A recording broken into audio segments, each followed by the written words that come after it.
So we discuss regarding the respiratory failure. So respiratory failure यस्तो के हो condition हो जसमा के हुन्छ कि रेस्पिरेटरी सिस्टम जुन छ नि त्यो फेल हुन्छ के गर्नको लागि त्यो अक्सिजन जुन छ नि अक्सिजनलाई अक्सिजनेसनको लागि अक्सिजनेसन एन्ड हाम्रो के हुन्छ कार्बन डाइअक्साइड अर कार्बन डाइअक्साइडको जुन छ नि इलिमिनेसन मतलब अक्सिजनलाई भित्र लाउने एन्ड कार्बन डाइअक्साइडले फाल्ने बाहिर फाल्ने यो इलिमिनेसन जुन छ नि हाम्रो त्यसमा फेल हुन्छ ठिक छ अर बोथ हुनसक्छ कुनै एउटा हुनसक्छ अक्सिजन फाल्न सकेन अक्सिजन भित्र लाउन सकेन अथवा हाम्रो के हुन्छ कार्बन डाइअक्साइडले बाहिर फाल्न सकेन अथवा बोथ दुइटै छ भने त्यसलाई के हुन्छ हामी रेस्पिरेटरी फेलर भन्छौँ। अब यसको हामी यसमा हेऱ्यौँ भने के हुन्छ त्यो क्यारेक्टराइज बाई यो के हुन्छ कि क्यारेक्टराइज्ड बाई हाइपोक्सिएमिया त्यसपछि हाइपर क्याप्निया हुन्छ। सो हाइपोक्सिएमियामा के हुन्छ कि पार्शियल प्रेसर अफ O2 जुन छ नि पार्शियल प्रेसर अफ O2 जुन लेस देन के हुन्छ 60 mmHg हुन्छ mmHg। त्यसपछि हाम्रो हेऱ्यो भने हाइपर क्याप्निया हेऱ्यौँ भने के हुन्छ पार्शियल प्रेसर अफ CO2 हाम्रो जुन छ नि मोर देन 45 mmHg हुनु पर्यो त्यो भयो हाम्रो यो कन्डिसन। सो यसको क्लासिफिकेसन हेऱ्यौँ भने यो दुई किसिमको हुन्छ यसमा के छ हाम्रो यसको क्लासिफिकेसन के छ एउटा एक्युट छ एउटा क्रोनिक छ एक्युट रेस्पिरेटरी फेलर अर्को भनेको हाम्रो के हुन्छ क्रोनिक रेस्पिरेटरी फेलर ठिक छ। अब यो के छ कि यहाँ हेऱ्यौँ भने एक्युटमा हेऱ्यौँ भने के भइरहेछ एक्युटमा हेऱ्यौँ भने यो ऱ्यापिडली हुन्छ मिनट टु हावर अर डेमा हाम्रो हुन्छ मिनट टु हाम्रो हावर हुनसक्छ अर टु द हाम्रो डे हुनसक्छ ठिक छ। यसमा हाइपोक्सिया एन्ड हाइपोक्याम्पिया जुन छ नि त्यो चाहिँ हाम्रो एसिडोसिस हुन्छ। यसमा पिएच जुन छ नि पिएच हाम्रो लेस देन 7.35 हुन्छ जुन हाम्रो केसँग एसोसिएटेड हुन्छ हाम्रो हाइपोक्सिएमिया एन्ड अर्को भनेको हाम्रो के हुन्छ अर हाम्रो के हुनसक्छ हाइपर क्याप्निया ठिक छ। अर्को भनेको क्रोनिक रेस्पिरेटरी फेलर हुन्छ। यसमा के हुन्छ कि यो पिरियड अफ द डेमा हुन्छ यो पिरियड अफ डेमा एन्ड अर मन्थ हुनसक्छ डे अर मन्थ्स। त्यसपछि टु द हाम्रो के हुन्छ यो इयर्स हाम्रो के हुन्छ एलाइन अनि एक्टिभेसन एफमा के हुन्छ compensatory mechanism including the bicarbonate retention हुनसक्छ के हुन्छ बाइकार्बोनेट रिटेन्सन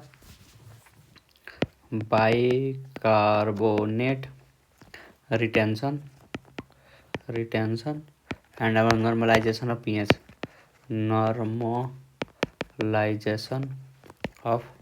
पिएच हुन सक्यो यो भयो। क्यारेक्टराइज बाई हाइपोक्सिएमिया एन्ड हाइपोक्यामिया विथ हाम्रो के हुन्छ कि नर्मल पिएच हुन्छ। यसमा हाम्रो के हुन्छ नर्मल पिएच हुन्छ नर्मल क्रोनिकमा के हुन्छ नर्मल पिएच हुन्छ यो भयो। अब अर्को भनेको हाम्रो थर्डमा के हुन्छ कम्बाइन्ड दुइटै हुनसक्छ combined acute and chronic respiratory failure ठिक छ। यसमा के हुन्छ कि यसमा हेऱ्यौँ भने characterize abruption increase the degree of hypoxaemia and hypercapnia हुन्छ एन्ड जुन छ नि त्यो patient pre existing chronic respiratory failure हुनसक्छ। यसमा प्रि एक्जिस्टिङ हुन्छ अनि सडनली पनि आएको हुन्छ प्रि एक्जिस्टिङ भयो and chronic respiratory failure basis भने बाई द कम्पेयरिङ हाम्रो के हुन्छ करेन्ट एबिजी लेभल हाम्रो हेर्छौँ यसमा एबिजी लेभल हेर्छौँ एन्ड हाम्रो प्रिभियस केसहरू हेर्छौँ प्रिभियस केही छ कि छैन प्रिभियस एउटा एक्युट क्रोनिक हुनु पर्यो। त्यसपछि हामी हेऱ्यौँ भने based on the type p partial pressure of O2 and partial pressure of CO2मा हेऱ्यौँ भने के हुन्छ त्यसमा एउटा भनेको यसमा हेऱ्यौँ भने के हुन्छ हाम्रो based on partial pressure of O2 and partial pressure of CO2 को बेसमा के हुन्छ कि एउटा भनेको टाइप 1 रेस्पिरेटरी फेलर भयो हाम्रो अर्को भनेको टाइप 2 रेस्पिरेटरी फेलर भयो ठिक छ टाइप 2 रेस्पिरेटरी फेलर। अब के हुन्छ कि यसमा हाम्रो VQ मिसम्याच हुन्छ मिसम्याच। यसमा हेऱ्यौँ भने अल्भ्युलर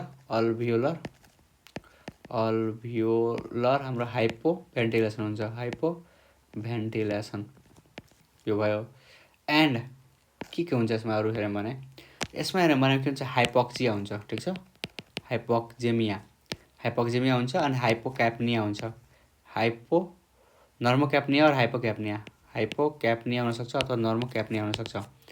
यसमा हेऱ्यौँ भने हाम्रो के हुन्छ कि हाइपर क्याप्निया एन्ड हाइपोक्सिएमिया हुन्छ एन्ड हाम्रो के भन्छ हाइपर क्याप्निया हुन्छ, हाइपर क्याप्निया यो भयो। सो अब हामी फर्दर अरू भिडियोमा यसको टाइपको बारेमा डिस्कस गर्दै जान्छौँ। टाइप